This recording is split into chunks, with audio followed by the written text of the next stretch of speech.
Apologies everyone, I see we're a bit tardy this afternoon. Well, kia ora koutou katoa and good afternoon. Today, Cabinet undertook its first review of the new Covid-19 protection framework, which came into effect roughly 10 days ago.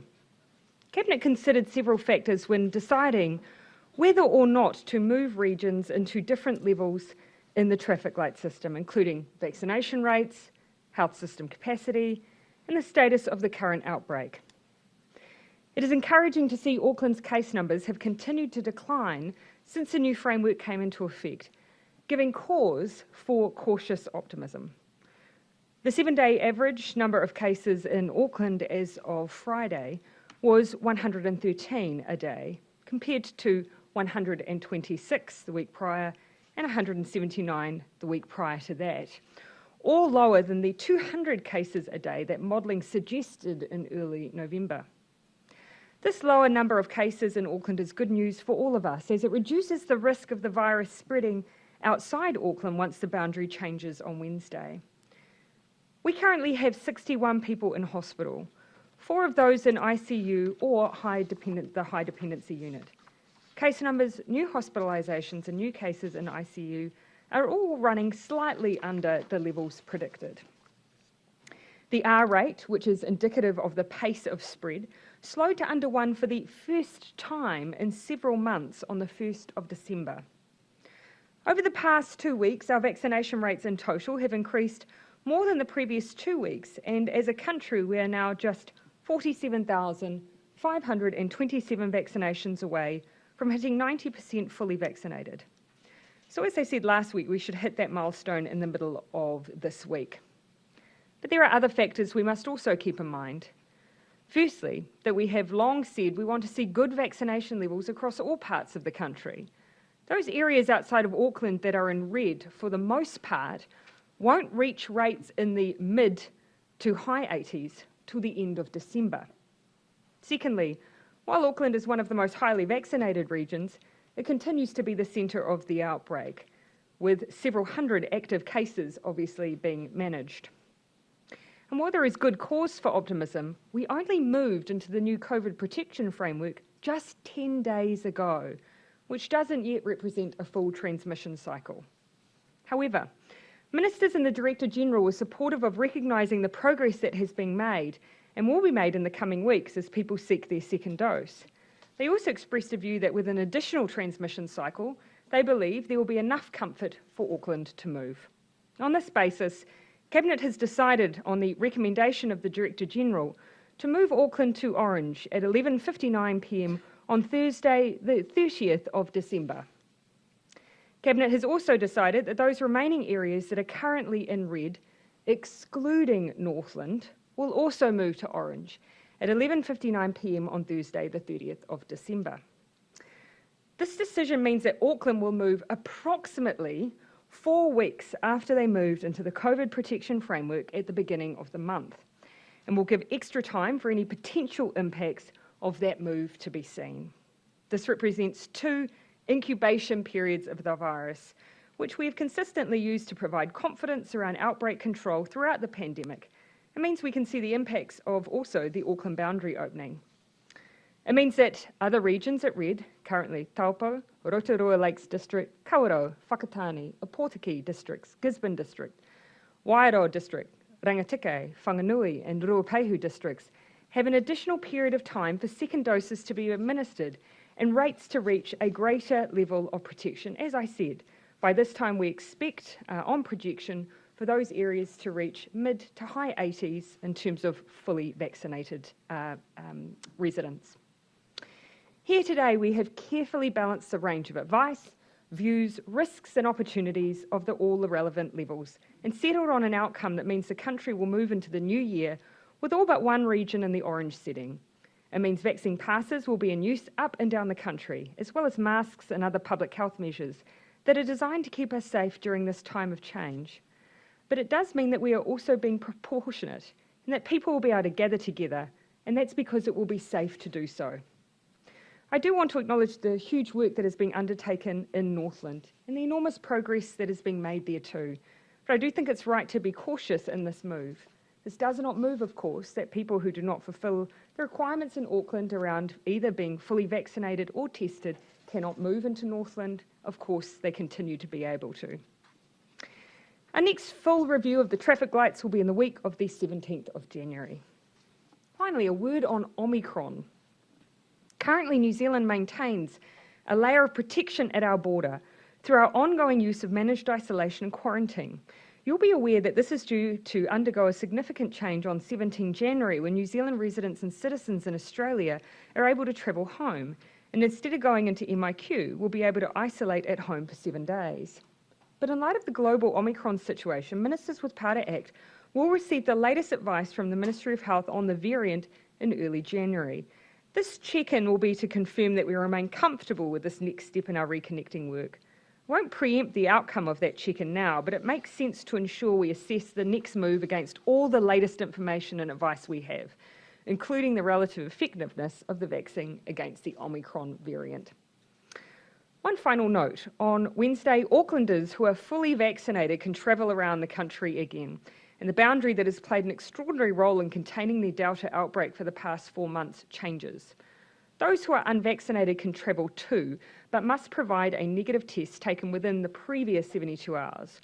We announced last week, but I'm confirming again today, that that test can be a rapid antigen test and that they will be available at the 149 pharmacies around Auckland from Wednesday. They will also be available at other pharmacies around New Zealand from Wednesday also. The results are available after 15 minutes and you'll be issued with proof of your test for travel across the border. Please, I encourage you to use this simple, accessible option for surveillance testing if you are not vaccinated and intend to travel and you are in Auckland. But if you are symptomatic, still, please get a full PCR test. Some will ultimately say this decision today feels right. Some will say it feels too slow, others too fast. So instead I come back to the 2-year perspective.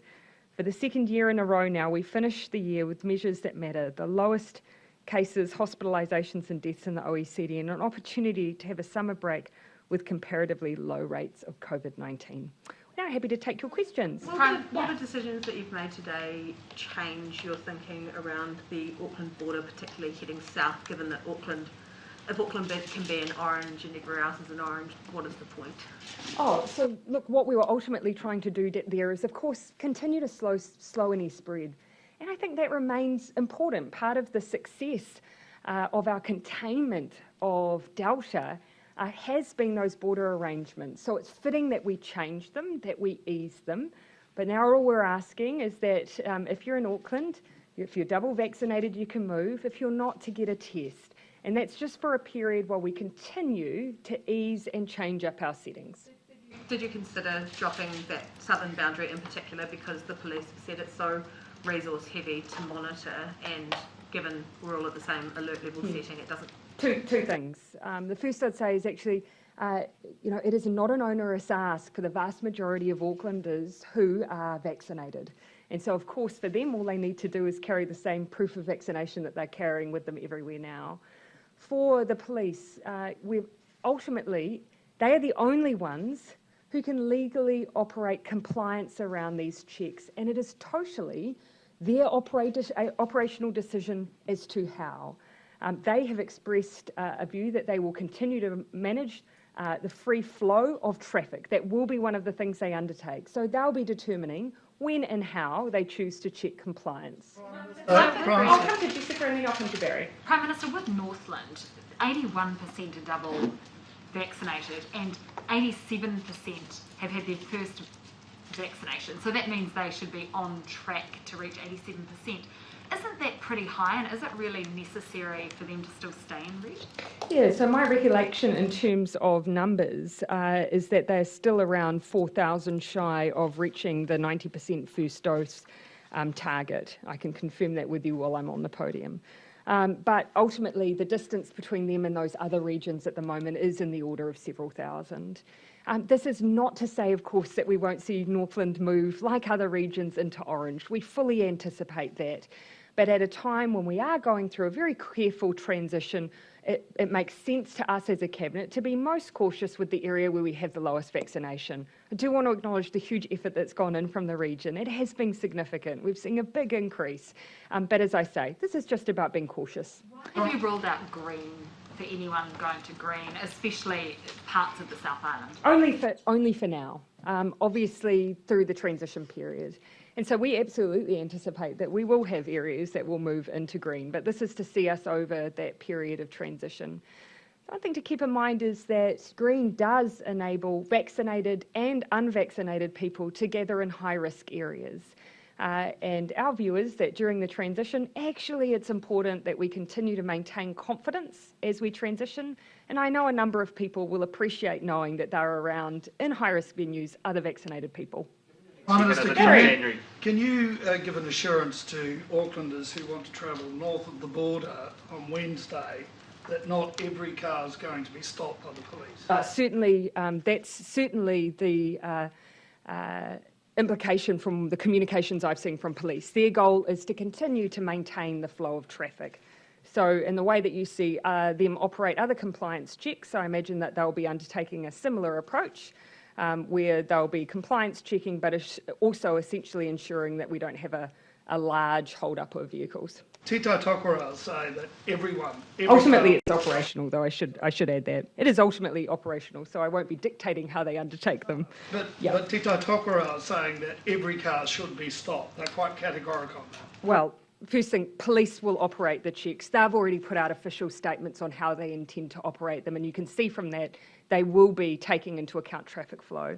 The other point is checkpoints can only be legally run by the New Zealand Police. So yes, they can have others in support of those checkpoints or those compliance checks, like the New Zealand Defence Force, like community wardens, like Māori or Pacific wardens.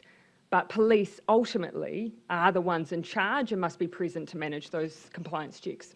Are you aware of police being dispatched to Gisborne to set up roadblocks there? No, and nor would I have an expectation of that. Ultimately, though, the way that the police choose to operate over summer barriers is ultimately up to them. You'll remember, of course, that there are often different pressures on police over a summer period. We'll all remember a period when the Coromandel became a very busy place for young people to congregate, and the police made operational decisions about deployment at that time too. These will be decisions made by the police, but again, the only place where we've set an expectation around compliance checks is around the southern and northern part of Auckland. People want to get to Northland. I'll come to Henry and then I'll come to Jason. Is it just a numbers thing with Northland versus Tairāwhiti? Because obviously Tairāwhiti is also at 81% second dose, similar to Northland, but it's a smaller DHB. So is it that they have fewer thousands to get through? Yeah, so on rounding, Tairāwhiti's at 90% at the moment. They have 171 individuals. Yeah, on Northland it's over 4,000. So a number of factors we take into account, but vaccination was significant in those factors and in deciding that Northland will just hold for now. It is not to say that the only way that Northland can reach any other level is solely on vaccination rates. This is about taking a cautious approach while we transition. That transition period, you're not saying that that's the reason you're not moving to green faster and you're not doing all these things. But you're getting into January 17. That's a month and a half after. Keep in mind, though, of course, that all. Yeah, so yes, but at that point we'll have regular 2-weekly reviews. We will have had the chance at that point to see the impact of the Auckland boundary lifting, movement across the country, and the new CPF framework. So yes, at that point the transition essentially done. We will have seen the impact of the new settings and will be fully implemented by that point. Just one other question. Is there any chance of the booster timetable maybe being moved up slightly? Australia, but now 5 months instead of 6 months. Obviously the science is moving on this. Yeah. And I think the UK have shortened their period as well with Omicron down. Is there a possibility that you would move to 5 months, 4 months? I think the first point to make is the vast bulk of New Zealanders who are eligible for boosters or come up to their opportunity for boosters are actually across March, April and May. So a large number of New Zealanders are quite some way off the 6-month mark, let alone a 5-month mark and so on. But I'll leave it to Dr Bloomfield to comment on any further consideration by a technical advisory group on boosters. Thank you, Prime Minister, and kia ora koutou. Yes, so we've been watching this very carefully over the last 2 or 3 weeks since the first announcements about Omicron, and obviously the information from Pfizer last week was reassuring in a way that the Pfizer vaccine does seem to have a good level of efficacy against the Omicron variant, especially with that third dose. Our technical advisory group is considering this tomorrow, and then we're meeting tomorrow afternoon with some other modelling work from our team. Our key objective is to go into winter with our maximum population immunity. And so that will be one thing we'll be weighing up around the timing of that booster dose. In the meantime, by Christmas, there are 450,000 people due their booster. It's at least 6 months, and I'd strongly encourage them to get that as soon after 6 months as possible to make sure that they've got full immunity. But we will be providing further advice through in the middle to later part of this week to see whether there is any change to the current period before that booster dose. That's not a concrete 6-month thing. You could advise a change. Yes, we could, and that will be on the advice of the technical advisory group, looking at the science, and also again with this primary perspective, because winter's the problem, as we're seeing now in Europe. And in fact, Pfizer's advice last week was you could bring that down to, say, 3 months, even that interval, but they caveated that with if you are in winter and have got a large outbreak, which we have neither of. If we're looking in Europe, it's the equivalent of us having 3,000 to 5,000 cases a day, and obviously we're nowhere near that, and our case numbers are dropping. Yeah. So then even if you were to move them by a month, we would still see the vast bulk, February, March, April, based on the sequencing of the large bulk of New Zealand's population's second dose.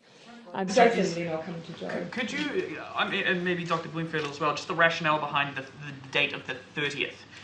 Yes, so what particular reason? Counting back from the 3rd. So we went into the CPF on the 3rd. You'll recall that we've often taken into account those transmission cycles, those blocks of 2 weeks, to be able to give ourselves the time to see the impacts. Often with the old alert levels, we used to use it to see whether or not we'd missed cases. Now, of course, it's to see the impact of easing of restrictions. So essentially, if you count forward from the 3rd, you land on, you essentially land on the 30th, 31st. So yeah. Nothing to do with people potentially planning New Year's No, parties? you can count yourself. That's where you land. Right. Yeah. Joe, sorry, and then I'll come back into the back. Yeah. The Friday before last, Grant Robertson was asked about those opening up dates and was very definitive about the fact that people who are overseas, they might be looking at foregoing their MIQ spots because they're relying on that 7-day self-isolation, should carry on with those plans and not think that for any reason there might be a change as it stands at the moment. I appreciate Omicron's coming on the scene. But is your message now to people who have been relying on those dates and making plans around MIQ on that basis to rethink that because there's no certainty anymore? Well, look, no, we haven't changed our plans. We haven't changed the timelines that we've set out. But it does make sense for us to have that check-in before they're due to come in to ensure that we're still comfortable based on the latest advice we have from Omicron. There is nothing on for which we can make that decision now. At the moment, we know it's more transmissible. We know there have been some lab-based work on the effectiveness of vaccine, and from that you've seen the pharmaceutical companies coming out and speaking about the greatest rates of effectiveness based on how recent your last dose was. But our view is that we'll know even more in even that first week of January. So it makes sense for us to review that information and then confirm comfort, or if there is something to alarm us, then be willing to speak to that as well. The fact that you've sort of proactively brought that up today will be cause for concern for some people. And so, I mean, is it... Equally, in Australia, we've seen them put on additional self-isolation requirements and remove them. Around the world, they're being reimposed. I think it's unrealistic for us to say that there is a plan and we will not move it despite what the evidence tells us of Omicron. We have to see and listen and hear what the evidence tells us and the impact it will likely have on New Zealand. If you go back, if you're forced to go back into a longer MIQ situation, that's going to become difficult in terms of space. How will you negotiate? Well, there, of course, it wouldn't necessarily be longer, but more would it be that you're reverting into self-isolation or not? Because the flip that we have at that point is people being able to self-isolate at home. So look, I said that I wasn't going to preemptively speculate around what might happen, and I won't. We have not yet changed any of the decisions that we've made, but I do want to give comfort to people that if there is evidence that suggests to us that there would be a marked and negative impact on New Zealand then we need to listen to that. So we've scheduled that check-in, and I wanted to notify people that we'd do that. Prime Minister, I think Ben, yours might be related, so we'll take that and then come to... Why is it then that Chris Hipkins said he was very committed to that date? Because Robertson said was definitive about it. The question is not about the revision, it's about this government's communication style. well, Ben, I have just said that we're not changing any of the decisions at this point that we've made. But there's almost no country around the world that has done nothing in response to Omicron. Every country has responded to Omicron. In fact, we're one of the countries that's had to do the least because we already had measures in place. And as I say, even in some parts of Australia, they're reinstating requirements that they had removed only a matter of, I believe, weeks prior. So essentially what you're asking me to do is to ignore that evidence. My view is that we have a duty to make sure that before that decision we've made and have not yet changed comes into force, that we have a check-in. Step to a different issue, is New Zealand considering, or will you consider offering asylum to Julian Assange? No. Okay, Gina. The green means that there is limited community transmission and our health system is ready to respond, as it's quoted. Can we assume that Wellington and Canterbury's health systems are not ready to respond? Not at all. In fact, thank you for the opportunity to say something specifically to the South Island.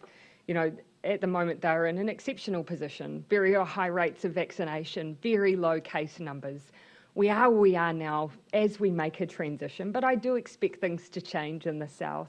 But keeping in mind, one of the big adjustments that comes with being from orange to green is the ability to have a larger number of people together who are both vaccinated and unvaccinated. And right now, while we transition, I believe quite a few people in the South Island would like the comfort that they know they're around vaccinated individuals. Given that green is of greater significance to unvaccinated people, are you keeping those low-risk areas in orange as a tactic to encourage vaccination? Not at all. Not at all. We designed a system that would allow some flexibility at every level. And so even at orange, you have some flexibility safely because we substitute vaccine passes with other public health measures, and we've deliberately designed it that way. There are businesses, though, who are suffering from lower patronage because they're not at green, though. So did that not factor... Sorry, but would you mind giving me some examples? Of having both unvaccinated and vaccinated people coming in if you're a hospitality But they have the business. ability to operate at full capacity with vaccine passes. So there is an option at Orange where people can be fully operating, open, with as many people as their facility is able to contain, as long as they're using vaccine passes. So is this a commitment that the South Island and sort of very high vax regions will go green on January 17th? It's a recognition that they are very well placed to, but we are in a transition, and I definitely get the sense that there'll be understanding of the balance we're trying to reach here as we move into the new framework. Yeah, in the front. We reported over the weekend the senior Taliban official has considerable connections to New Zealand. Are you aware of this man? Has he been a feature of your national security briefings? I've seen the media reports, and I'd say, as is the case with any issue that has national security implications, I won't comment on the specifics. But as you would expect, we take our international obligations seriously. In any New Zealand citizen or resident who is affiliated or associated with an organisation who is listed as a terrorist entity can be expected to face the consequences of New Zealand's legislative framework. Is that to say that if he were to return to the country, he might be arrested? Or? Again, I'm not going to get into specifics, but that's a general statement that you can expect that we would apply our international obligations and take our international obligations seriously. It's not entirely unheard of for you to talk about individual cases of people. I try to avoid getting into hypotheticals with national security issues. I'm not going to comment on the specifics of the case, and that's not unusual. Would you remove his citizenship? Again, I'm not going to get into the specifics of the case, Thomas. Yeah, down the back, sorry. Okay. Some of the early advice on the vaccine certificates and the traffic light framework envisioned that they would only be required in a narrower band of settings, just for high-risk ones and not for hospitality. Large gatherings in the beginning is my recollection. And why the change to broaden that out? a good question, because there was a view that we would be able to therefore give greater certainty around businesses remaining open in outbreaks if they were used in a wider range of settings. Some of that advice also looked at whether this would be a temporary or an ongoing measure, and seemed to lean in the earlier stages towards it being temporary. Do you have an idea of whether you might see the traffic light system change to use vaccine passes less if we reach higher vaccination rates? Yeah, and yet you then have the challenge of ensuring that people are up to date with boosters, and they have the potential to provide an extra way to ensure that people are taking up their boosters, because it does appear that they are going to be material to keeping people well and communities safe in the future. It's fair to say as well that when we were considering in the early days, and no set decision was made around the idea that they would be removed at any point, or indeed the CPF framework no longer in existence, because we are still learning from what's happening overseas. And you will have heard me comment a few times that those countries who have removed them, the likes of Denmark in August, have recently reinstated them. Germany's trying to step up their use. Of course, they remain in place in Italy and Spain. So we do see that those who have moved away have then gone back to them. Does it sit easily or heavily, I guess, with you? Just the notion of the traffic light framework and separating out, without sort of... Yeah, well, actually, I'd go to the little discussed element of the framework. You won't find many countries in the world that have created a way of using vaccine passes, or a framework for vaccine passes that give you options to operate differently as well. We have tried to do both, and very few places have done that. We've tried to do both carefully and safely, though, so it does mean you have lower numbers of people. They are required to have different public health measures, but they do exist, and it was because we were trying to create a system that allowed us to acknowledge that there will be people who feel very strongly, and if they're going to maintain those views, how do we keep people safe in the meantime? What's your advice to tourism businesses and people living overseas about whether there's any chance that they won't have to self-isolate next year? Because Stuart Nash apparently told some tourism businesses that all through next year everyone would have to self-isolate. Well, it's because we haven't at this stage removed the self-isolation requirement. But we have, of course, indicated our intent for managed isolation to be the sole place that you can carry it out. So, of course, for those, we have sequenced it. For those who are double vaccinated, for those who then have a pre-departure test, we've moved first with Australia, then with the rest of the world for New Zealand citizens or residents, and then we've looked to move through other visa classes beyond that. But at this stage, we haven't carte blanche said, and here's a date when self-isolation requirements are removed. And you can currently see in the world why that is. In August last year, when we were announced the Reconnecting Plan, we always said we were going to continue to use tools to keep our domestic restrictions as low as possible. By having self-isolation, it means that we have a better chance of having fewer restrictions in our day-to-day lives. And we've always tried to balance up the two, whilst getting rid of the bottleneck at our border. So are you saying that it's unrealistic to expect that there would be a relaxation of self-isolation? Not necessarily, but you've seen us express the higher bar, whilst of course we all, with cautious optimism, look forward to the future with the hope that we'll be able to remove those. But our view is that we always want to be able to give as much certainty, and at the border you don't want to yo-yo, because you've seen countries around the world doing that at the moment. That's why we've said we'll move forward cautiously, but at this stage we haven't said when the self-isolation requirement will go. Just on another matter, today we got fresh house price inflation figures, still over 25%, and you were quoted on the weekend as saying some sort of lowering of either house prices or house price inflation would be okay. You talked about 1 or 2 years. If prices went back to where they were just before COVID, that would be a 27% fall in prices.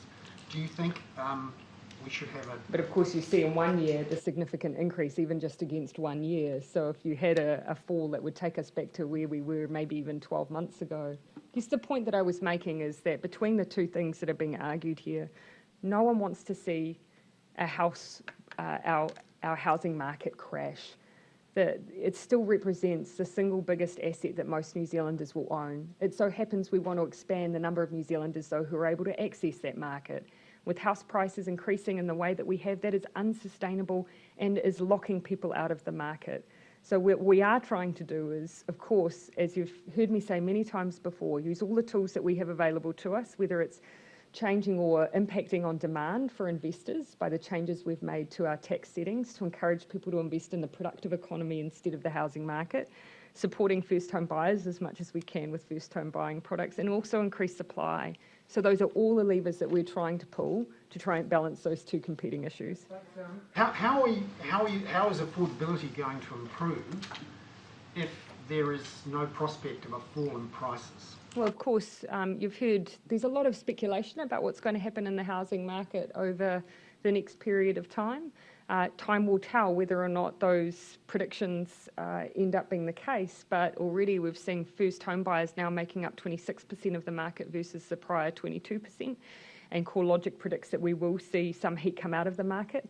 And I'd say a large part of that will be, of course, what people are assuming, in part will be about what people are likely to see happen with interest rates. So you resigned? So if I may, we'll take one last one and then I'll come back to those who haven't had a question. Sure. Are you resigned to the fact that house price... I'm not resigned to anything, and that's why we keep doing all that we do on housing. And again, even this week, you've seen us take significant measures in the planning space to try and again accelerate the supply of housing in those areas where we've seen the most demand. I mean, name any area and you will have seen us pull a lever because we're determined to see change in housing. Yeah. First Union's Director Matt McCartan has said that a toxic work environment remains at Parliament. I guess how concerning is that to you, and has anything really changed since the release of the Debbie Francis?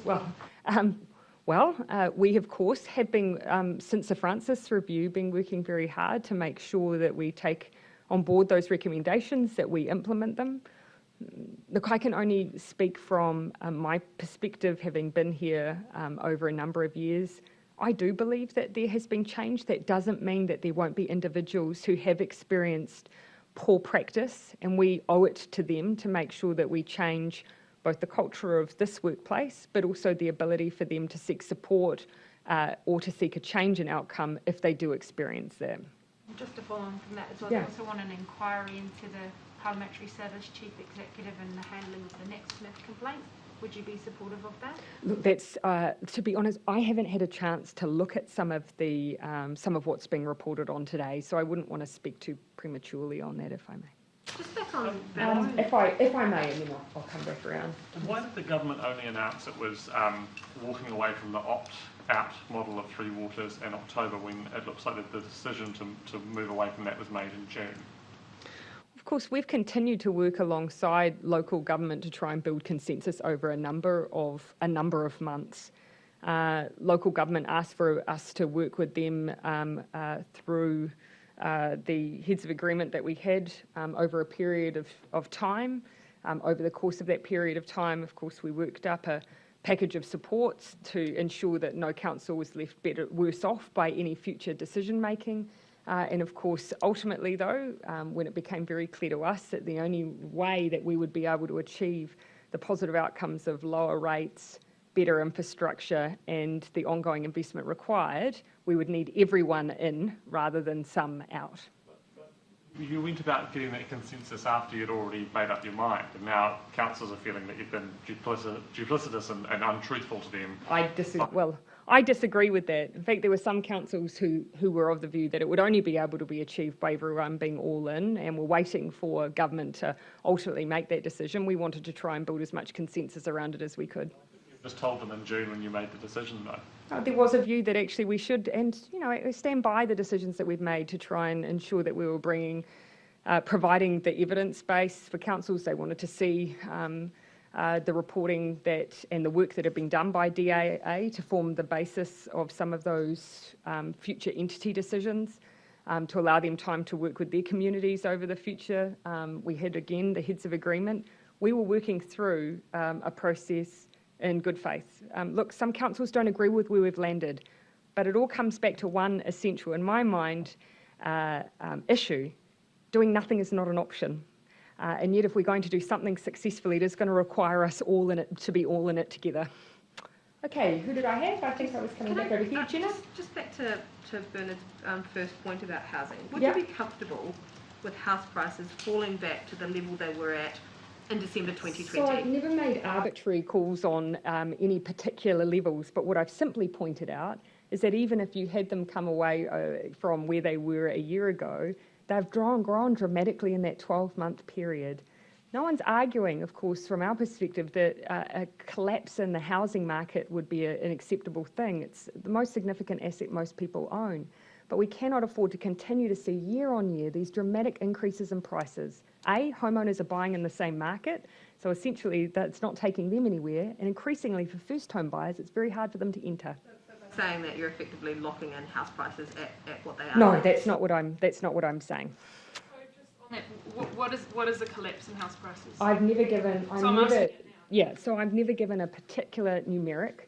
I was asked in a question whether or not we would accept seeing prices fall away or over a period of a few months.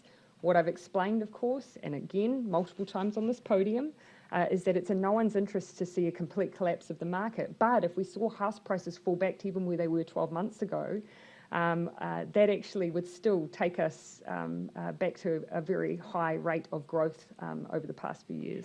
All right. Sorry, just to follow up on that, the 30% decline. Look, I'm trying to equally proportion questions across the gallery. I've only had one question, or two. So sorry, Janae, I unfortunately was assuming that I was making old versions of who was still working in the same outlets. Janae. Thank you. And then I'll come to Henry, and then I think based on the level of enthusiasm in the room, we might wrap. Janae.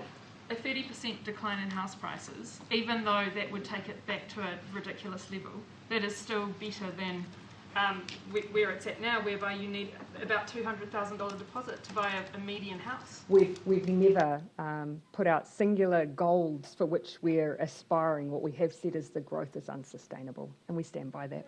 Are you conscious, do you think your rhetoric on house prices has a market effect, and the fact that you have never said, so you don't think that the Prime Minister saying we want house prices to fall? No, I'm glad you think that I'm that powerful, that no. And they say, I think what matters is what we do, and I also think probably the interest rate has a market effect as well. Okay, last one, Jenna. On house prices, if you're making all of these massive moves in the housing market, what measure of affordability do you think is acceptable for a median house or even a lower quartile house? We all know the growth rates that we've seen have been unsustainable. They are.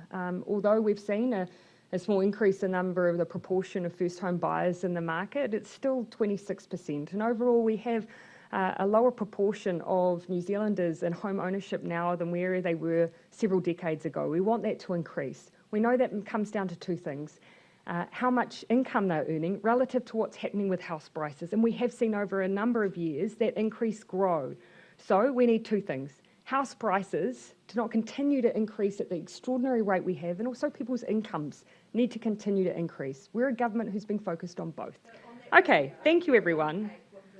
You already know the definition of housing affordability. It's well. Okay, thanks everyone.